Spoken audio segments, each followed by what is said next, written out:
Listen, God sent a plague in Egypt. And the plague in particular that I'm talking about is when the dead angel went round. Right? The text says Moses said to go and get the blood from the lamb, put it on the hyssop, put it over the door. And when the death angel went riding, he would pass over. Here's the tension.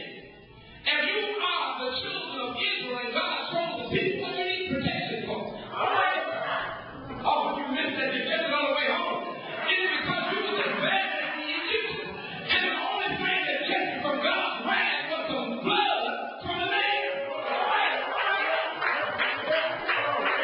And in other words, if you put blood on the house, there's something going on in the house that death will take care of.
Because he saw one of his fellow Hebrews being mistreated by an Egyptian.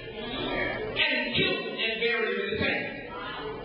And the same people that he delivered, he had to run because those people went told him. Which means God didn't ask Moses to go back and free some people in a place where there's a warrant for his arrest. All right. Let me see if I can bring it to you. It's hard to pass the people that know your pain. Oh, it's difficult to pass somebody that knows you used to drink it.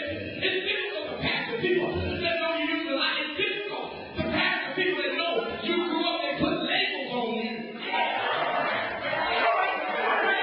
God said, Moses, what I need you to do is go back to Egypt and get these people out. Let me tell you why that's more tension. Because even after he's escaped the warrant and escaped the place where they're looking for him, he has found him a job and a wife. Watch it. The priest of Midian is his father-in-law. Now today, the priest don't mean nothing. He's just a man with a collar. But Midian, he was like the president. Everything he said happened. And his father-in-law is the man that's running the land. Catch this. The Lord said, I want you to give up your place of comfortability and go back and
The pastor's office is just the pastor's office, but his wife got to deal with the repercussions and the aftermath of the pastor's office. When her fine, honeydew hair started falling out.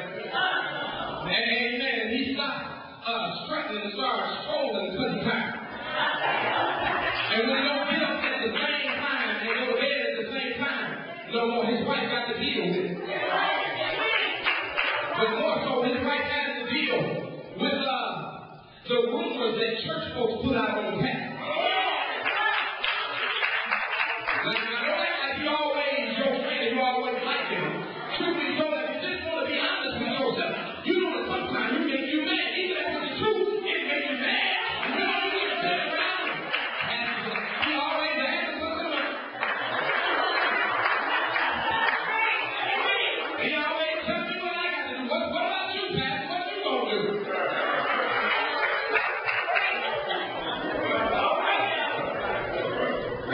Amen. Test it, and I'm going to get away from here. Here's another 3 points. The pastor's wife has to deal with people with a smile that she knows just got them putting their mouth on her husband. Everybody should be losing their mind right there. You know all I got to do is look around. All you got to do is look around and you can tell who to talk.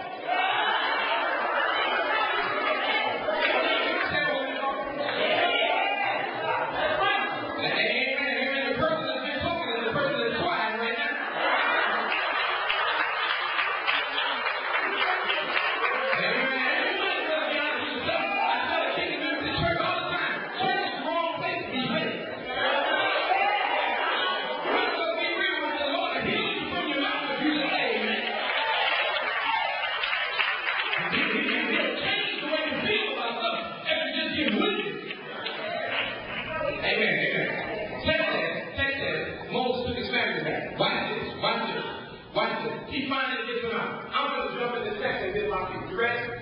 The text says that God has finally got them to the promised land. All right. I say that God finally got them to the place where they can call their own. All right. The place that's full with milk and honey. It's too small. There's enough room for the members and the people. It's plus. That's why you stand out and you go to other church and say, you know, this is a nice church, but I really like our church better than this church.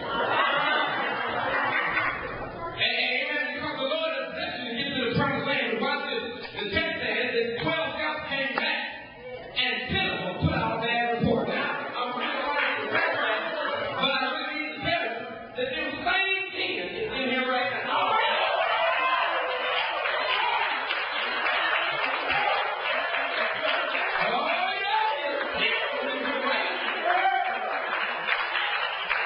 They got a problem with progress.